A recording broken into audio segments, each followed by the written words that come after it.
हीरा company को जहाँ जहाँ पर भी मैं गया तो किस तरीके से मैंने पाया, तो मेरे बहुत सारे ऐसे दोस्त हैं जो मस्जिदों के इमाम हैं, हिंदुस्तान में वो मस्जिदों के इमाम हैं, और उन्होंने आपा तो मुझसे कभी नहीं कहा, ना उनके कंपनी वालों ने मुझसे कहा कि मस्जिदों के खर्चे हीरा गोल्ड से चल रहे हैं,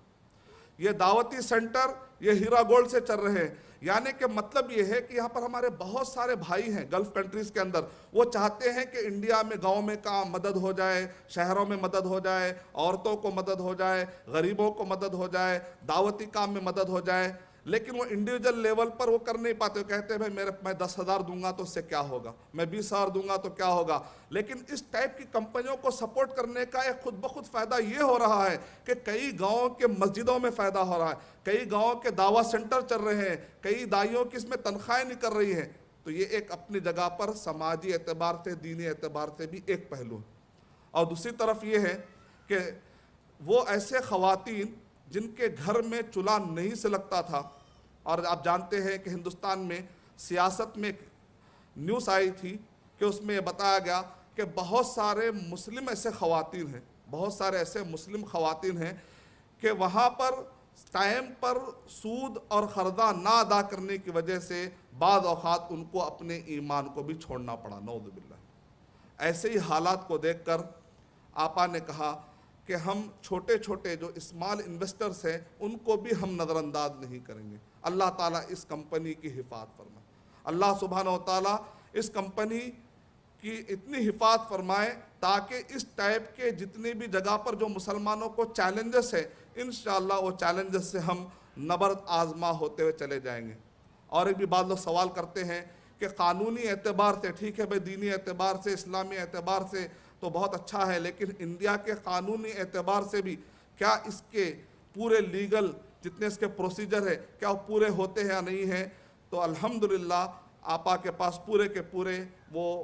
हमने सारे के सारे कागजात देखे हैं। यहाँ तक के इंटेलिजेंस डिपार्टमेंट के कुछ लोग हमारे पास आए थे, मेरे अंदर सवाल था, अल्लाह ने मुझे एक ऐसे शख्स को भेजा जो इंटेलिजेंस डिपार्टमेंट का आदमी था। उस आदमी ने कहा मैं इन्वेस्ट करना चाहता हूँ। मैंने कहा अरे भाई आप भी इन्वेस्ट कर रहे हैं? कहा कि मैंने A to Z पूरा चेक कर लिया है इस कंपनी, ये कंपनी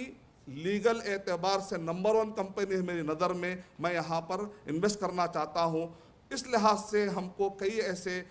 गवाही और कई ऐसे शवाहिद मिले जिसकी बुनियाद पर हम दुआ करने पर मजबूर हैं कि अल्लाह सुब्हानहू व तआला ऐसे कंपनियों की हिफाजत फरमाए, अल्लाह सुब्हानहू व तआला आपा को और हिम्मत दे। आपसे जुड़े हुए जितने भी इन्वेस्टर्स हैं, जितने भी सामीन हैं, सामीन के जितने भी ख़ानदान हैं, अल्लाह सुब्हानहू व तआला उन हलाल की फ़िक्र करने वाले सारे मुसलमानों के अज़्म को अल्लाह सुब्हानहू व तआला मजबूत फरमा दे, बरकत फरमा दे। आमीन व आखिरु दावाना अल्हम्दुलिल्लाहि रब्बिल आलमीन। मैं अपना बयान ख़त्म करने से पहले मैं दुआ करना चाहता हूँ। नतवज्जहु बिखालिस शुक्र व तक़दीरी इला सुमूव शेख सुल्तान इब्न मुहम्मद अल क़ासिमी हफ़िज़हुल्लाह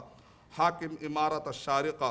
व उज़्विल मजलिस अल आला लिदौलत अल इमारात अल अरबिया अल मुत्तहिदा